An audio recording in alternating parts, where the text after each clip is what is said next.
Hello, everyone. Happy National Poetry Month. Hope you all are doing well. As I say every single week, you all staying safe, celebrating Poetry Month. Once again, if you haven't followed me on Instagram or TikTok or Twitter, I don't really share too. I share writing on Twitter, but not as much. But yeah, follow me on TikTok and Instagram. So today we're going to be talking about this book by Audrey Lorde. My ring light will get out of the thing. It is what it is. This is the first poetry book I've read by Audre Lorde. I've definitely read her books in school. So this time, I don't know where I put my bookmarks. I used Nick, I think the guy. Yeah, I used Nick in the red for like my really favorite poems, and then in the purple, as you can see, is Jordan, which were interesting, but they weren't my favorite. So you see, I got a lot going on here. So first off, we're going to talk about Audre Lorde, and I'm going to give you a little bit of backstory on her.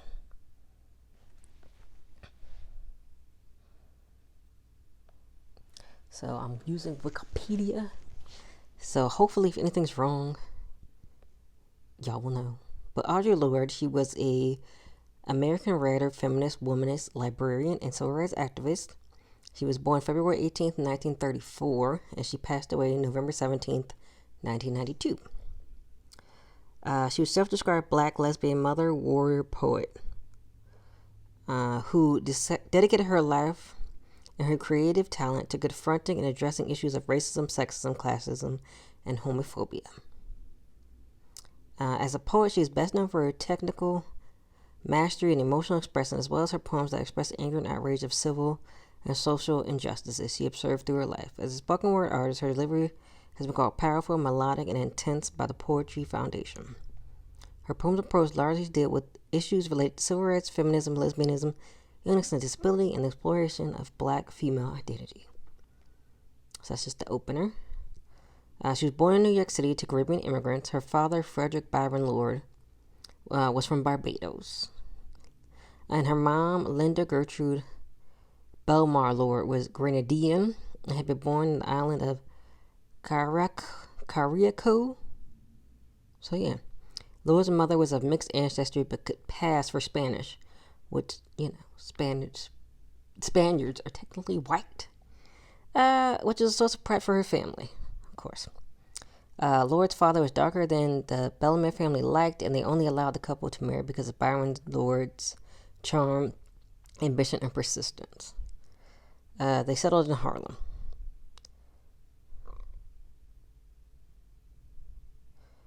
Let me see.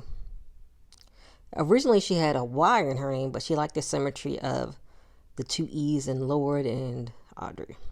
So she explained that as Zami, a new spelling of my name, which I need to read. I definitely have it somewhere. Let's see. What else do I want to tell you about her?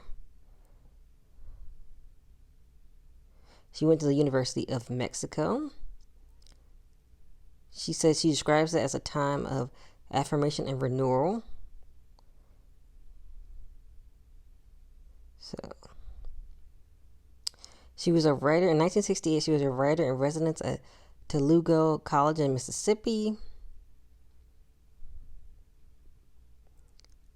She has a lot going on.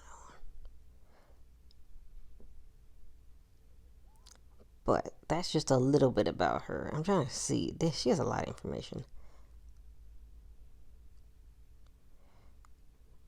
Oh. Okay, so she has some films about her as well. And a lot of theories. She has an extensive.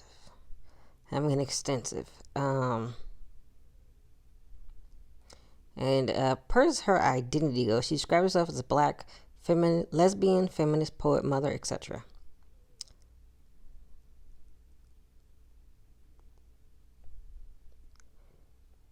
Goodness gracious, she has a lot going on. But let's talk about her personal life just a tiny bit. She married Edward Rollins, who was a white gay man. She and Rollins divorced in 1970, so they married in 1962. After having two children, they divorced in 1970.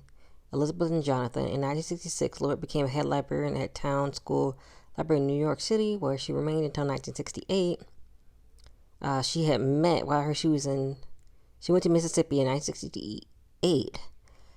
She met Frances Cleland, a white lesbian professor of psychology, who she became her romantic partner until 1989. Their relationship continued for the remainder of Lord's life. So I'm guessing they were like friends after that. She was briefly involved with Mildred Thompson after meeting her at a Nigeria school at the Second World Black and African Festival of Arts and Culture. The two were involved during the time that Thompson lived in D.C.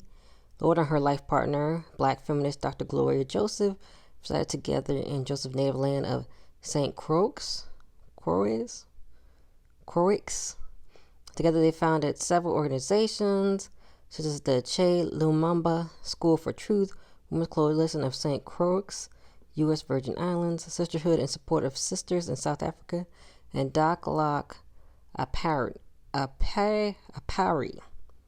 Say that 5 times fast. Let me see, because when I looked this up, they didn't really give like the years that they were together. So let me just check. So they were together from 1981 until Lord's death in 1992. Which hold on. Because didn't they say she was with somebody else in 1989? So yeah, a little overlap over here. So unfortunately, in her last year, she did have breast cancer. And she underwent a mastectomy. And she found out her other breast also had cancer. And she had, and I guess that spread to her liver, unfortunately. And she wrote the cancer journals. I'm assuming that share her experiences about having cancer. And man, that's just really hard. She was the New York State Poet Laureate from 1991 until her death. So that was only like a year. But yes, she did die of breast cancer at age 58. That's really young. On November 17th, 1992, in St. Croix, where she had been living with Gloria Joseph. In an African naming ceremony before her death, she took the name Gamba Adisa, which means warrior, she who makes her meaning known. Which she really did. She had a lot going on. That's not even like the whole page. She is a lot. But I mean, she had a long career, and I really admire her. This is the first poetry book I've read of hers. So basically, I'm going to tell you right now. Oh, yeah, they also have some information on the back about her. I'll read it. Audre Lorde, 1934 to 1992, published 10 volumes of poetry, 5 books of prose. She was a recipient of many distinguished honors and awards, including Honorary Doctorate of Literature at Hunter College, Walt Whitman Citation of Merit, Honorary Doctorate of Letters for Oberlin College, Honorary Doctorate of Human Letters at Haverford College, and the Manhattan Borough's President's Award for Excellence in Arts. She's also named the New York State Poet. Yeah, Poet Laureate. So I want to say this book is really interesting. So it's in parts, but the parts aren't named. They're just like part 1, part 2. So I didn't do like I did last week, where I did one from each section, because I was like, they don't have like a theme. And then another thing that I'm not sure if she really wanted it to be in parts. When was this published? I want to say it was in the 70s, because I looked in the beginning. Yeah, it was 1978. Okay. So this was before she passed away. I'm not sure what... The parts were uneven, so it bothered me. Because part 1 was like 1 page, 1 through 16. And the next part, I think, was like 22 poems. But then, you know what? Some of them are a few pages. Some of them were like 3 pages. So that might be why it doesn't seem even to me. I'm not sure why everything had to be in separate parts. It didn't really seem like there was like a common theme, like as far as each part goes. I feel like there was a bunch of themes throughout the book. So basically, the Black Unicorn, I feel like it's about, different aspects of her life, like lesbianism. There's a bunch of African imagery. There's a bunch of civil rights poems as well, talking about, it's particularly, there was like 2 or 3 poems about Black children being killed for, of course, no reason, even back in 1978.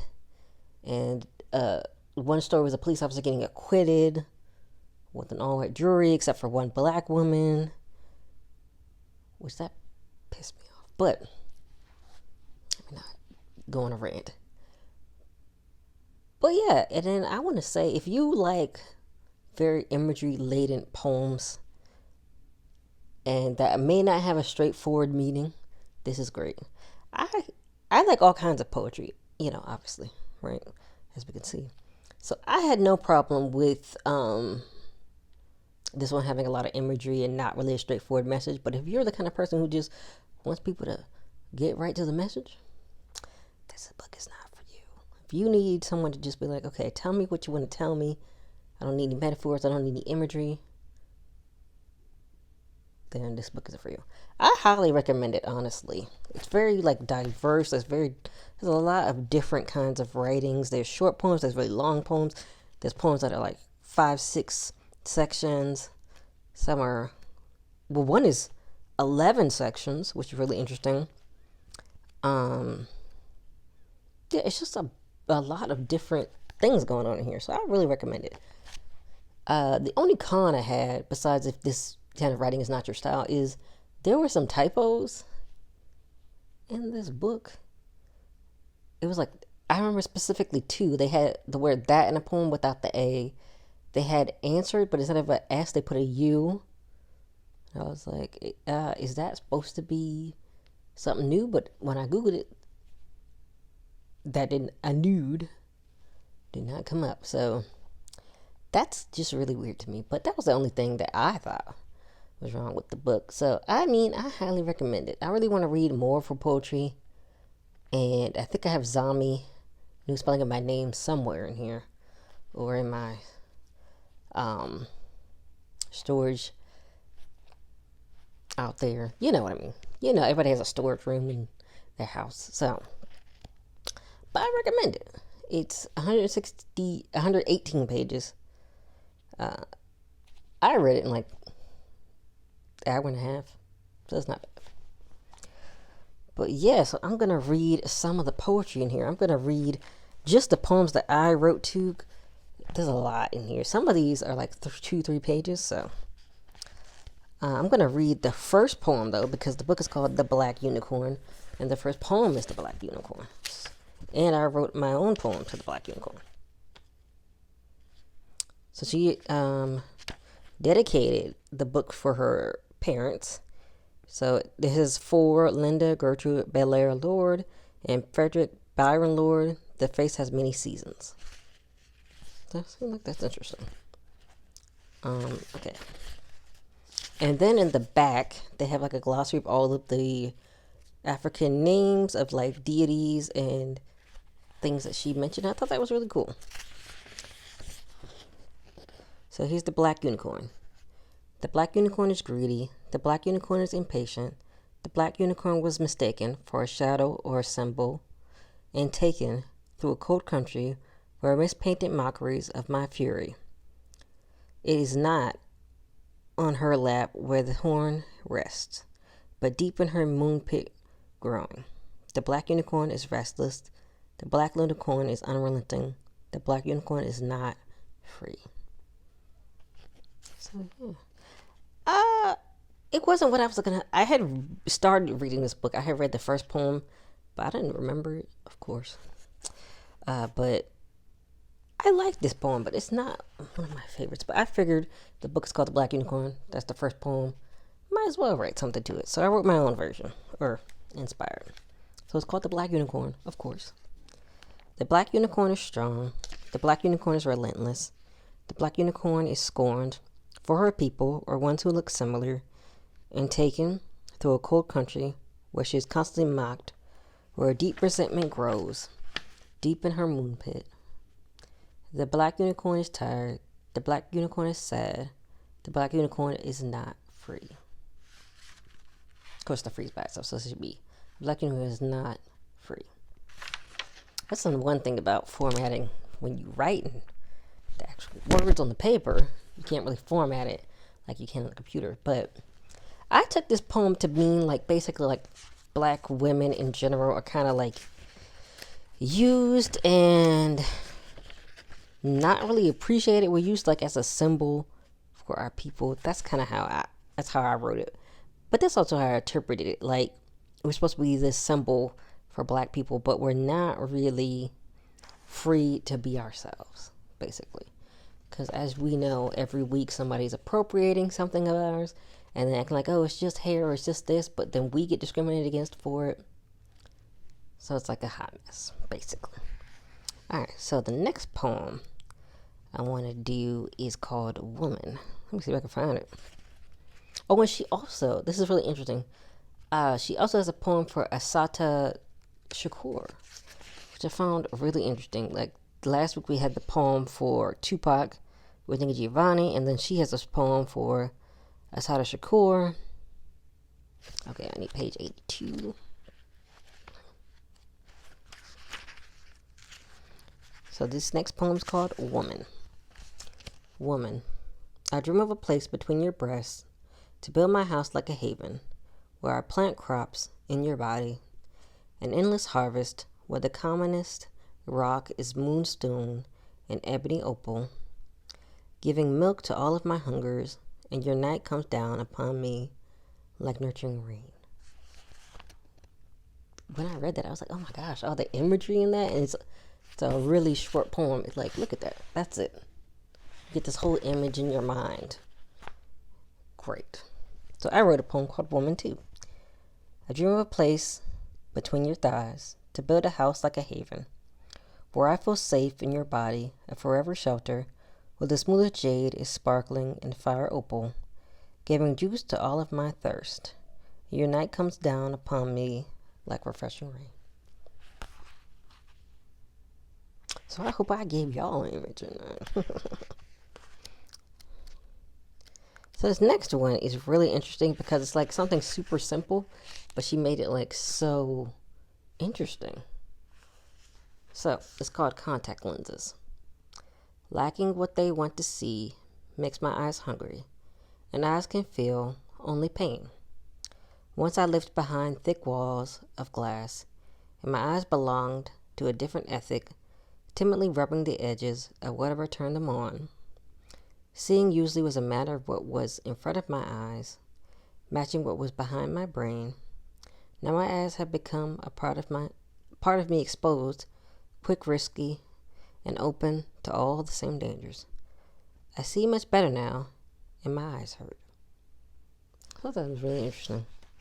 So I did one that's called Panties.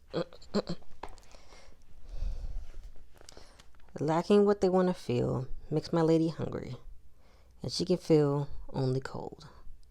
Once she lived in an itchy cloth, and my lady belonged to a different ethic, timidly rubbing the edges of whatever turned them on. Feeling usually was a matter of what was on my skin, matching what it was I wanted to feel. Now my lady has become a part of me, covered, warm and comforted to all the same joys. I feel much better now, and my lady's warm. So, I thought that was interesting. So, yeah. I don't know if you guys knew anything about Audrey Lorde. If you didn't, will you look her up? Will you look up her other writing? And she has speeches. She has a whole giant catalog. So, yeah, I hope you all enjoyed this. You all will go read her. I feel like this is like not a very thorough review because a lot of it is a lot of imagery, a lot of similes, a lot of metaphors, a lot of, it's just, I think you just have to read it to understand like that it has so much going on. And even some of these, I'm gonna be honest, I didn't know what she was talking about. But sometimes that's just what writing is. You put out the imagery, and some people that will connect with it and understand it, and sometimes you don't connect with it and you don't understand it. But that's doesn't discount the fact that, some people will connect with it. Doesn't mean it's bad. Now, I feel like bad is definitely based on different opinions. So, it just depends on the person. So to me, this is good. I really enjoy it. It's like taking you to another world with all the imagery and stuff. And some people will be like, ooh, this is too much going on for me. I just need something that's straightforward, to the point. So hope you all enjoyed this, and I will see you all next week.